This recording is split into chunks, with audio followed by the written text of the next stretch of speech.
Kımız nedir? Ne özellikleri sahiptir? Neden Kırgızların vazgeçilmez içeceğidir? Beraber bakalım. Kımız kısrak sütünden yapılan soğuk içecektir ve sütü kımıza dönüştüren onun mayasıdır. Kımız mayasına köröngü denir ve köröngünün iki çeşidi vardır. Birinci yol olarak sonbaharda kımızın tozu biriktirilir ve işlemiş deri kovada saklanır. Baharla beraber kısrağın süt verme vakti geldiğinde bu toz ılık suda ezilir ve üzerine taze süt eklenerek 2-3 gün mayalanmaya bırakılır. Sürekli karıştırılan bu sıvıdan köröngü elde edilir. İkinci yöntemde ise kımız ve köröngü dondurarak muhafaza edilir. Kımızı biz ne kadar çok karıştırıp pişirirsek o kadar lezzetli ve hoş olur. Kımız 8-10 saatlik karışımda ancak kıvama gelir. Ama eğer biz köröngüyü fazla katarsak o zaman 2-3 saatte istediğimiz tadı alabiliriz. Mevsime göre de kımızın tadı ve özelliği değişiyor. İlkbaharın tazeliği ile yazın sıcaklığı arasında hazırlanan kımıza ağız kımız denir. Bu kımız hastalıklara devadır. Çünkü ağız sütünde bulunan bütün şifa özellikleri kımıza geçer. Tatlı ve hafif bir tadı vardır. Yaz ortasından sonbahara kadarki kımıza gül kımız denir. Bu otlar çiçeklenip doğa bereketlendiği zaman hazırlanan kımızdır. Daha sert bir tadı var, insanın bağışıklık sistemini güçlendirir ve insana enerji katar. Sonbahardan kışa kadarki sürede hazırlanan kımıza ise kemik kımızı denir. Kısrağın etlenip serpildiği zaman verdiği sütten yapılır. Daha koyu bir kıvamı ve daha ağır bir tadı vardır. İnsanı tok ve dinç tutar, besleyicidir. Ve kımızın hazırlanmasına göre de birkaç çeşide ayırıyoruz. Bal kımız. İlk doğum yapan kısrağın sütünden yapılan kımızdır. Şifa özelliği yüksektir.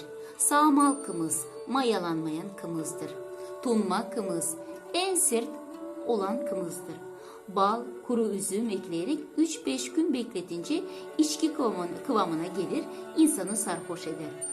Çaykalanan kımız, güzelce mayalanmış kımızda bal ve taze süt karıştırarak içilen kımızdır. Ve mayalanan kımız biraz zahmetlidir çünkü durmadan karıştırarak iyice pişirilmesi gerekiyor. Üzerine taze süt, kuru üzüm, şeker katarak birkaç gün mayalandıktan sonra içilir. Bu tür kımız özel misafirlere sunulur, bayramlar için hazırlanır. Kımız deri kovasında yapılır. Bu kovaya sabağa denir. Dana ve at derisinden işlenip yapılır. 2 haftada bir sabah bakımdan geçer. Sütü karıştırıp kımız kıvamına getiren sopaya da bişkek diyorlar. Çam ağacından yapılır. Bişkeğin başı kase gibi yaygın olması gerekiyor ki sabahının içinde iyice karışsın kımız. Hatta başına hafif ağırlık veriyorlar ki sütü iyice çaykalansın diye. Peki kımızın başka sütlerden farkı nedir? 100 gram kımızda 49 kilokalori vardır. B1, B2, B3 ve başka vitaminleri. Aynı zamanda natri, kalsiyum, kali gibi mineralleri içerir. Kan damarlarını genişleterek kan dolaşımını hızlandırır. Midenin daha iyi çalışmasını sağlar.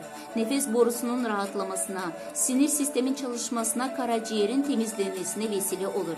Sürekli kımız tüketen birisinin bağışıklık sistemini güçlendirir ve onu salgın hastalıklardan korur. Kımızın bu özellikleri tıp tarafından kanıtlandığı için insanlar tedavi amaçlı kımızı tüketmeye başladılar. Hatta bu ilgi her geçen yıl artmakta. Ve Kırgız yaylalarında kımız sağlık merkezleri açılmaktadır. İnsanlar tedavi amacıyla yaylada birkaç gün kalarak direkt kaynağından kımız tüketerek sağlıklarına kavuşmaktadırlar. O nedenle kımızı gördüğünüz yerde kımızın yanından geçmeyin. Kımız içerek sıcak günde soluklanın. Hem de vücudunuzu besleyin hem de deva bulun. Afiyet olsun.